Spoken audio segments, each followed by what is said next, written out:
अस्सलाम वालेकुम नाज़रीन ग्रामी, यहाँ पर आपके साथ बहुत बड़ी और अहम खबर शेयर करेंगे और महकमा मौसमियात की ताज़ा तरीन अपडेट से आपको आगाह करेंगे।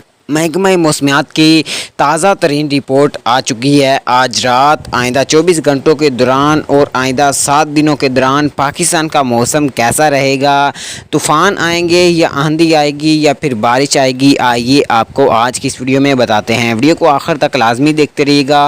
वीडियो में आगे बढ़ने से पहले वीडियो को लाइक कर दें। मज़ीद अपडेट देखने और सुनने के लिए चैनल को सब्सक्राइब कर दें। ख़वातीनो हज़रात और प्यारे पाकिस्तानियों, आपको बताता चल के महकमा मौसमियात का कहना है कि पाकिस्तान के मुख्तलिफ इलाकों में आज रात ठंडी हवाएं चलेंगी, जो कि आइंदा 24 घंटों तक इसी तरह जारी रहेंगी और इन हवाओं के बाद पाकिस्तान में तेज़ और तूफ़ानी बारिशें भी आएंगी। नाज़रीन ग्रामी, आपको बताता चलूँ कि कराची की जानिब से इस वक्त बारिश बरसाने वाला सिस्टम पाकिस्तान में दाखिल हो रहा है, जो कि आइंदा 24 घंटों के दौरान मुकम्मल तौर पर दाखिल होने के बाद कराची में पहली बारिश बरसाएगा।